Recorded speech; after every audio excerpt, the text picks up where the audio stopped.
Now available in paperback and e-readers, The Temptation of John Haynes. Given to temptation, pick up this action-packed African-American paranormal romance. Get The Temptation of John Haynes in paperback and e-readers today. I got a comment on my 2019 video, Holloway House and White Supremacy's Influence on Black Literature. And your Holloway House was the publisher of most of the black literature in the 1960s and 1970s, such as the Donald Goines books and the Iceberg Slim books. And your Holloway House also was the publisher of Players magazine and the pornographic companion Players Girls Pictorial. So your Holloway House controlled a lot of black media from the 60s all the way up into the 2000s. And what the viewer wanted to tell me was that your Holloway House had no agenda coming out of its publications, and all they wanted to do was sell books. And I'm going to have to disagree with that statement, because as someone who has worked in publishing for over 20 years and somebody who has gone out here and studied the entertainment industry for over 30 years, I can tell you that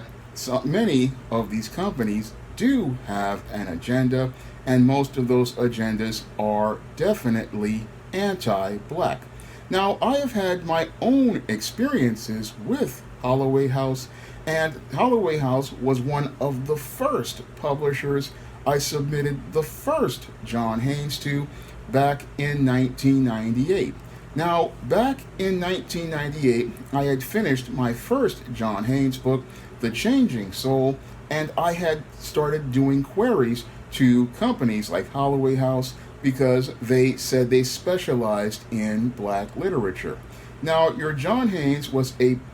piece of positive black fiction about a man breaking away from a vicious cycle and looking to move his life forward. And it was all part of my mission to create positive black stories about the black community and the black experience. And I thought your Holloway House would be a good fit for the publication. Now, I submitted this, and one of the editors wrote me back saying that the story was interesting and they couldn't take it at that time, and they told me to submit it at another time. And while I accepted their rejection, I went back and submitted to other publishers. Then I came back to Holloway House in 1999. And the response I got was an extremely hostile one from the same editor when I submitted this book for a second time. Now, part of my marketing for the book was saying that this was a great way to target the audience of black men,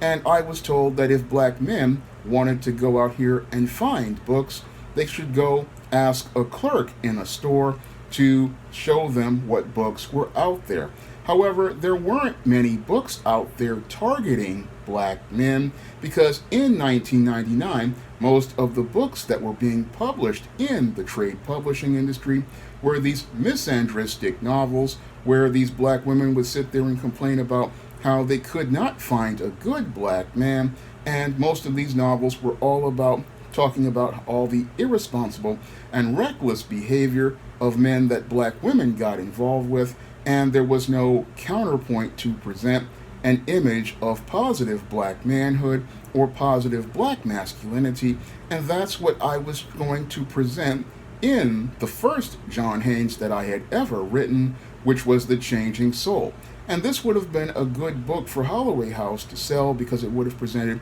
them a plan to market to, again, that audience of black men, but I got dismissed as related to trying to target books towards black men. Now, fast forward over 20 plus years later, and right now, John Haynes is one of the most popular books on the SJS Direct imprint, and all of those black men that editor at Holloway House dismissed are now buying John Haynes books, and they're also going out here and buying many of my men's issues books like Stop Simpin' and Mangina's Misadventures of Captain Save 'Em and The Man Crisis. And if you really think about it, Holloway House could have had all of that money, and they could have had an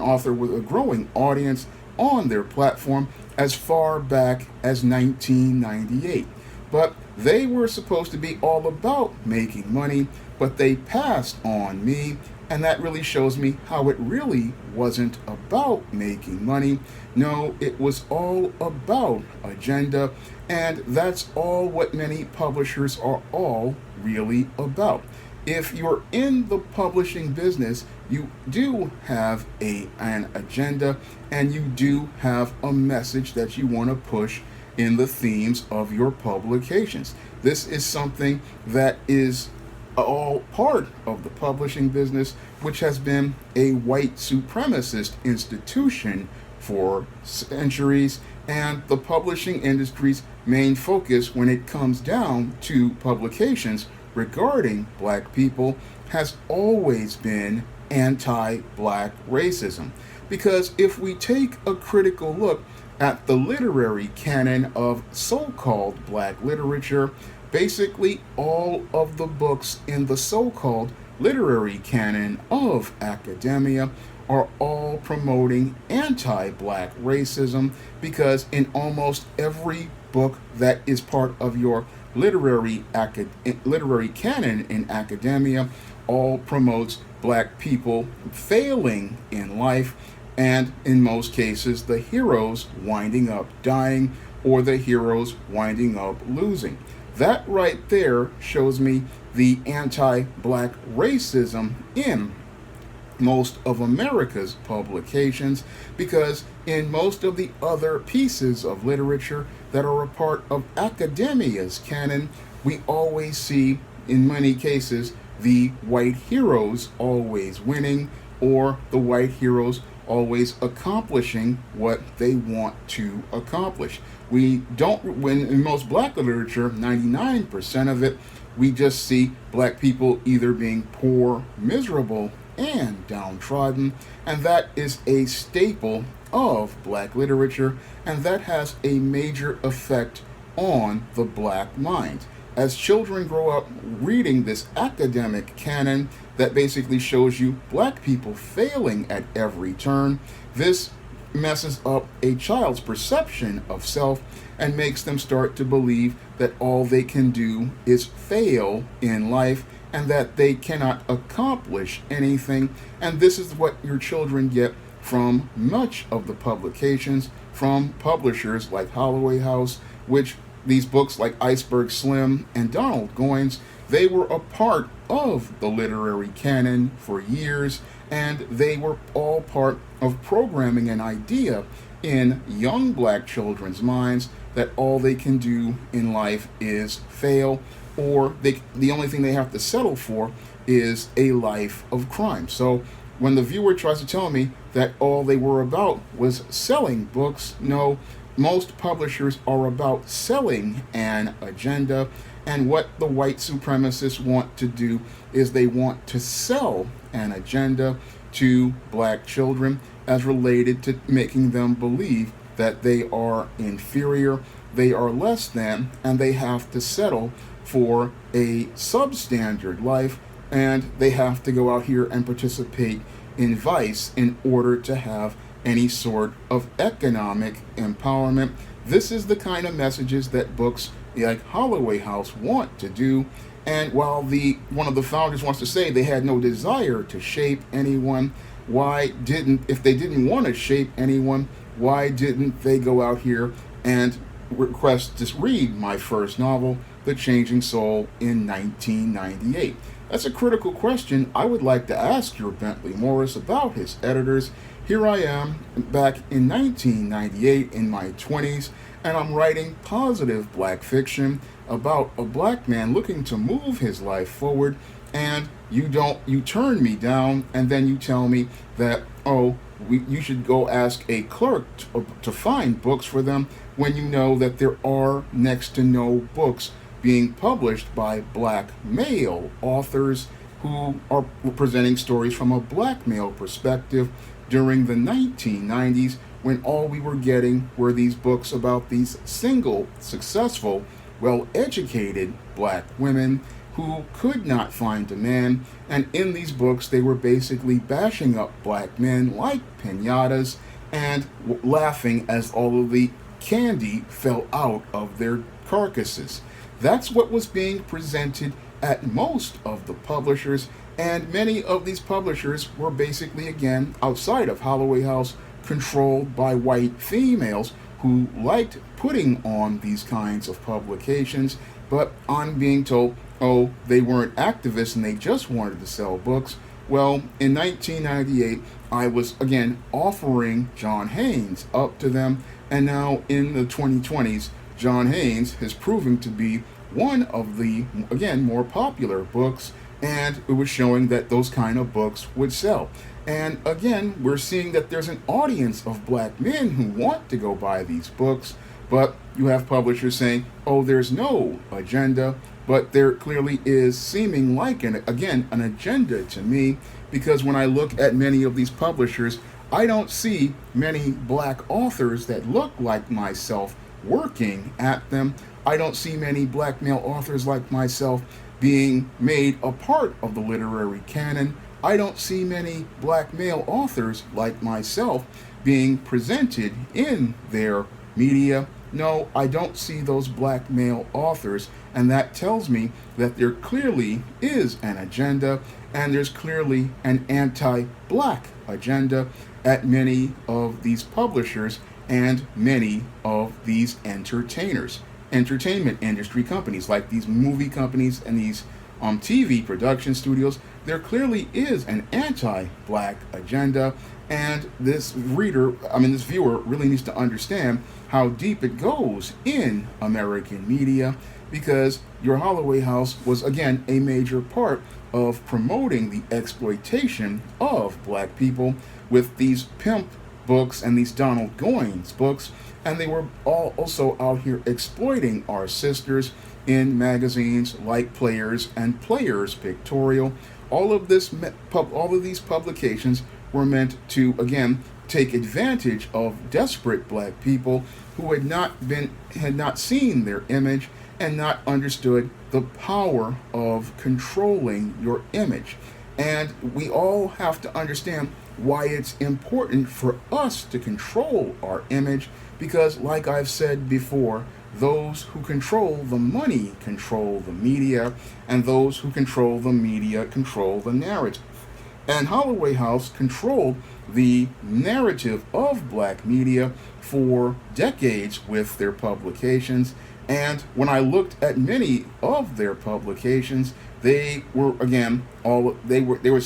not just again about selling books. They were all about agenda at the time. And again, I've gone through their catalog, and when I got my rejection, they sent me several books that they said were for black men, but none of those books presented, again, a positive image of black manhood or black masculinity, and again showed me that it was all about agenda, because again, when you're dealing with publishers, they have missions, and missions are all about an agenda that you're trying to promote as related to the media you are producing. Like on SJS Direct, my mission is to create positive black stories about the African American experience, diverse stories about the African American experience, and diversify the black book market. So I have an agenda, and many other publishers have agendas too. And this viewer needs to understand that every media producer out here has an agenda, and they have a message that they're trying to put in their work. It's not just about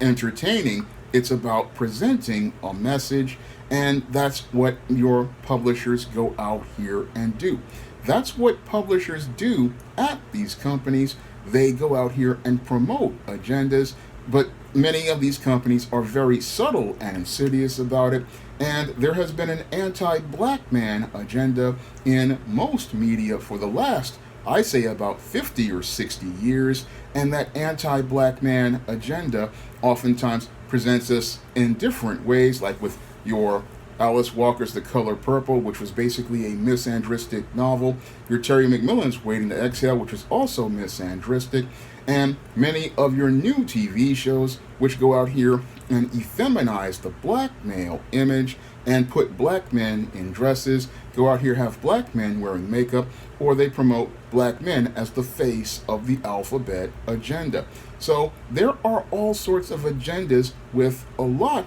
of this media, and I want this viewer to understand how deep these agendas go, because your Holloway House, again, was an institution that was promoting white supremacy and in its pages, and the white supremacy it was promoting was showing the black man in a position as a pimp, as a hustler, and showing black women as prostitutes. And again, that's what white supremacy wants to see. They want to see black people at the bottom, because that makes those white supremacist world smooth. What makes white supremacists comfortable is seeing a black man and a black woman at the bottom of the world. And when they read stories about pimps, prostitutes, hustlers, and con men, this makes the white racists feel comfortable, because this is where they want the black person to be. And again, this is what happens at companies that are not owned by black people, like SJS Direct is, because SJS Direct and a black owned company, you get a different perspective of black people, a different viewpoint, and that is one where you see black people and themes about black people that are positive. Because with your Holloway House, they were going out here showing us the worst of black people in an effort to so-called make money. But at SJS Direct, I show you the very best of black people, and I go out here making my best efforts to go out here and make money, because I know how influential this media can be on a black child and on other black people, and I know how much of an impact this media can have on black people, and that's why I make every effort to go out here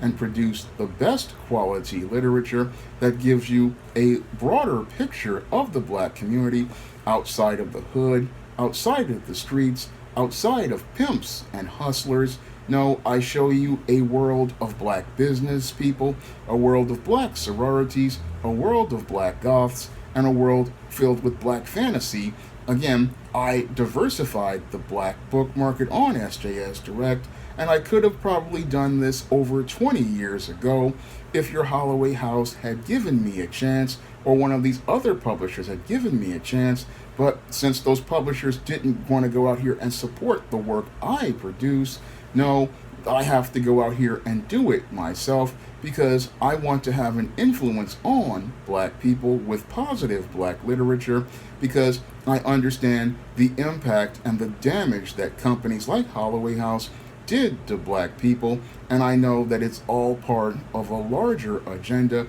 to mess with the black mind and have black men and women going out here believing that they are less than, instead of going out here believing that they can be better, and go out here and actualize their potential to be better than the images and the media produced by whites and non-blacks. So I understand, again, how much impact this media has on kids and young adults' minds. And again, I wanted to school the viewer and get them to understand how this media just really, again, these guys, they say they aren't activists, but it's clearly a theme in their publications, because I didn't see that many positive publications coming out of Holloway House from reading their catalog back in the 90s and the early 2000s. And again, most publishers, again, they do have agendas. They do want to shape the way you think. They do want to open your mind to different subjects. I mean, this is what I try to do in my book, The Man Crisis, and many other books. I want you to think about things differently. And if anybody tells you, that there is no agenda with these publishers, they're lying to you. Because with many of these publishers and many of these media companies, there's always an agenda, and you have to become more aware of what these media companies are trying to present to you. Now, if you want to try some of the publications on SJS Direct, which feature positive images of black people, like the ISIS series, the E-Steam series, the John Haynes series, and the books of the Spinsterella trilogy, The Thetas and A Recipe for Success, or my nonfiction Men Issues books. You can find all those books on Amazon.com on paperback and Kindle format. You can also find them on Smashwords, the iBookstore, and Google Play. And if you want to see me make more videos like this, you can donate to my Patreon, my PayPal, and my Cash App by clicking the links in the description box. That's all I have to say for this video. You can comment, rate, subscribe. Now available in paperback and Kindle, Vampires Stalk the Darkness of the Eternal Night. Get your copy of Eternal Night in paperback and Kindle on Amazon.com.